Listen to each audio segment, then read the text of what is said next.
Welcome back to the Deep Dive, presented by Bluewater Auto Restoration. You're tuning into week 39 of the 2025 Bluewater Auto Restoration Deep Dive. Every Saturday morning, we plunge into the fascinating stories behind the things that capture our imagination and really spark our curiosity. Today, we're not just glancing at a car. No, we're taking a full, immersive deep dive into a true automotive icon, a vibrant, almost audacious statement from a pivotal era in motoring history. We're talking about the 1971 Porsche 911E Coupe, especially when it's cloaked in that absolutely unforgettable, period-defining lime green. It's true, yeah. This isn't just, another classic Porsche we're looking at here. This specific vehicle, it encapsulates a truly unique blend of, thoughtful technical innovation, comfort-oriented design that really challenged the usual sports car norms of the time, and, of course, an unmistakable aesthetic. Decades later, it continues to command incredibly high value and passionate admiration.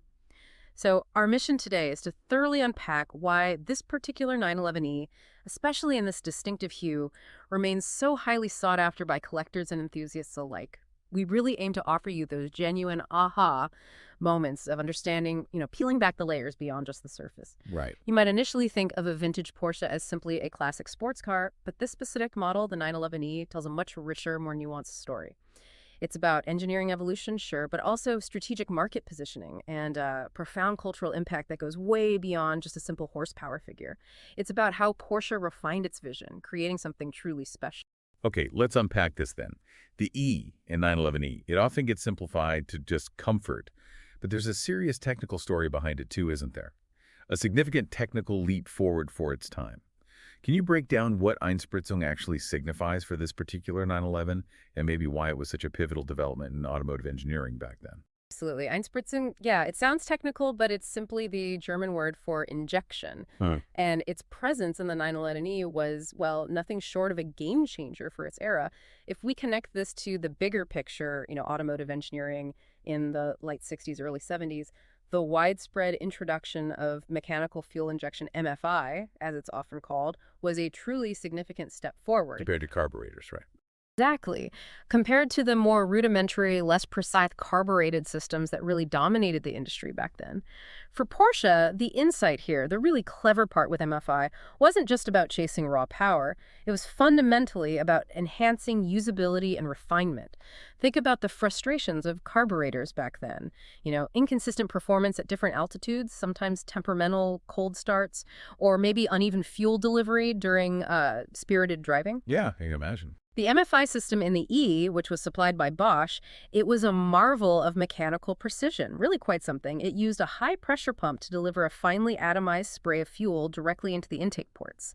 And this was controlled by a series of mechanical linkages that responded directly to engine speed and throttle position. So much more precise fuel delivery. Much more precise. What this meant for the driver was a car that started predictably, ran much smoother across varied conditions, from a cold morning to a hot afternoon, sea level to mountain passes, and it delivered power far more linearly, more responsively than any carbureted setup could really manage at the time.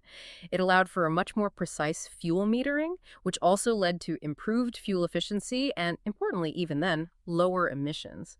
That was becoming increasingly important globally. Okay. So this wasn't just some minor technical detail Porsche bolted on. It was a profound statement about the company's commitment to cutting-edge engineering, the relentless pursuit of perfection, pushing boundaries to make a performance car genuinely enjoyable and reliable every single day, not just on a perfect track day. Makes sense. More usable power. Exactly. It was about making the engine not just powerful, but, intelligently efficient and effortlessly responsive.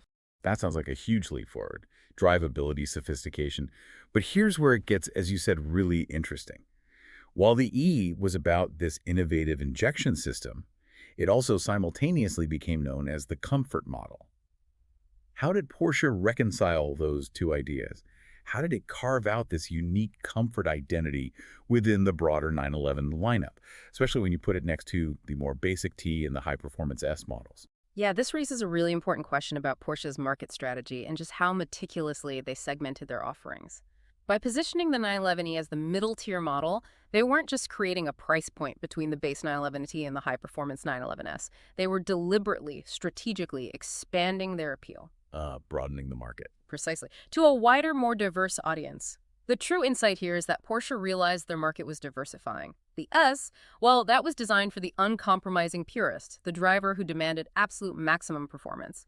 The T offered an entry point into the 911 experience, but the E carved out a distinct niche for a different kind of driver. Who was that driver, typically? Someone who might also be considering, say, a more luxurious Grand Tour, perhaps a Mercedes-Benz SL, or even a sophisticated European sedan. This driver appreciated the undeniable Porsche driving dynamic, that thrill of a sports car, but also expected a level of sophistication, refinement, and genuine comfort for longer journeys or daily commuting. Something very few true sports cars really offered back then. So it filled a gap. It filled a crucial gap. The E delivered a sophisticated option, a beautifully balanced blend of spirited driving and a more refined, luxurious experience. It wasn't solely about raw speed or a bare-bones performance focus. Instead, it was about offering a versatile 911 that didn't really compromise on either aspect. It created a diverse range that truly catered to different priorities and driving philosophies. It was basically Porsche saying you can truly have both. The best of both worlds, maybe? In a way, yes. If you wanted a 911 that was thrilling on winding roads, but also genuinely enjoyable for those longer highway stretches, with a more forgiving ride and a nicer interior, the E provided that perfect equilibrium. That made it a highly desirable choice for many who sought the complete package. Okay, so its unique identity was established. Cutting-edge injection, refined comfort. It makes sense now to peel back the layers and look at the engine that powered this distinctive model. The heart of the beast, as they say. Exactly. Let's get into that. All right, let's talk about the beating heart of this 1971 911E. We're looking at the iconic 2.2-liter air-cooled flat-six engine. What makes this particular engine size and configuration notable, specifically for this model year? And why was that increase in displacement over earlier models so important for the driver? It's really fascinating how Porsche just continuously refined its iconic flat-six engine. It's a design that's become completely synonymous with the brand itself. The increase in displacement, going from the earlier 2.0 liters to 2.2 liters, specifically for the 1970 and 1971 model years. Well, it might sound like a minor numerical bump on paper. Yeah, 0.2 liters doesn't sound like much. Right. But in a lightweight, agile car like the 911, it translated into a significantly improved, more mature, and ultimately a more enjoyable driving experience. The core benefit was what engineers call a healthier torque curve. Okay, what did that mean in plain English? How does it feel? For a driver, what that means is the car felt noticeably more eager, more flexible to drive across a much wider range of RPMs, not just when the engine was screaming at its peak. You had more accessible power lower down in the rev range. That makes the car feel more responsive, more tractable in everyday situations. Less work to drive quickly. Kind of, yeah. Whether you were pulling away from a stoplight, effortlessly cruising on the highway, or accelerating out of a corner, the 2.2-liter delivered a more robust and less peaky feel, less on-off. It required less downshifting, making for a more relaxed yet still potent drive. And of course, the air-cooled flat-six configuration itself, it's a marvel of engineering. Renowned for its inherently low center of gravity, which contributes massively to the 911's exceptional handling. And that sound? Oh, that sound. Its remarkable balance and that utterly distinctive, unmistakable mechanical sound that is just pure Porsche. It's an engine bursting with character. And something else important, this engine also featured a dry sump lubrication system. Ah, like racing engines. Exactly like racing engines, usually found in much more exotic machinery. This system keeps oil circulating reliably even under extreme cornering forces, preventing oil starvation, ensuring consistent lubrication. Crucial for an engine designed for sustained high-performance use. It really underscored Porsche's commitment to serious engineering integrity, even in their mid-range model. So the 2.2-liter gave it that extra punch down low, and the dry sump system added serious engineering credibility. Okay. But what did that translate to when you actually put your foot down? How quick was it really? And importantly, how did that feel to someone driving it back in 71, maybe compared to other cars on the road then? Right. Context is key here. For 1971, that 155 horsepower from the 2.2-liter engine, coupled with the car's relatively lightweight chassis, well, it made the 911E genuinely swift. We're talking 0 to 60 mph in a very respectable 7.6 seconds, roughly, and a top speed approaching 137 mph. Wow, that's pretty quick even today, let alone back then. Exactly. Put that in context. This wasn't just fast. It was in a league above most cars on the road, including many supposed muscle cars from America, which were often heavier and, frankly, less agile. Imagine the feeling of that acceleration and top speed on the roads of the early 1970s. This was truly a performance machine capable of outrunning and definitely outhandling the vast majority of vehicles out there. So how did it fit in the 911 range, performance-wise? It was precisely positioned. It offered a thrilling and engaging ride that was a clear step up from the base 911T, which often came with around, say, 125 horsepower. Yet it remained distinctly separate from the top-tier 911S, which produced about 30 more horsepower, around 180. The E offered that perfect sweet spot, where accessible power and refined usability met.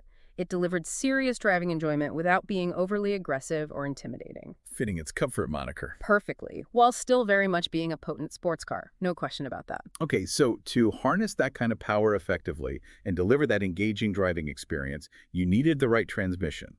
What options were standard and available for the 911E, and how did those choices influence the driving experience for the original owner? Right, the transmission is key. The standard choice for the 911E, much like its higher performance S sibling, was a precise 5-speed manual transmission, and this was a significant upgrade over the 4-speed gearbox typically found in the base 911T. It played a crucial role in the engaging driver experience these classic Porsches are just celebrated for. That fifth gear makes a difference on the highway too, I bet. Huge difference. It allowed drivers to keep the engine in its optimal power band more effectively, improving both acceleration and highway cruising efficiency and refinement. Less engine buzz. This manual gearbox, the classic Porsche 915 transmission, I believe by this point, offers incredible precision. It truly connects the driver to the machine. Every shift is a deliberate, tactile action. You feel like you're part of it. A pure experience. For many purists, yes, this is the definitive way to experience a vintage 911, no question. However, Porsche, always the innovator, also offered an intriguing alternative. Yeah. The Sportomatic semi-automatic transmission. Sportomatic. Never heard of that one. How did that work? It was fascinating, actually, though less common. It was an early attempt to blend the convenience of an automatic with some of the control of a manual.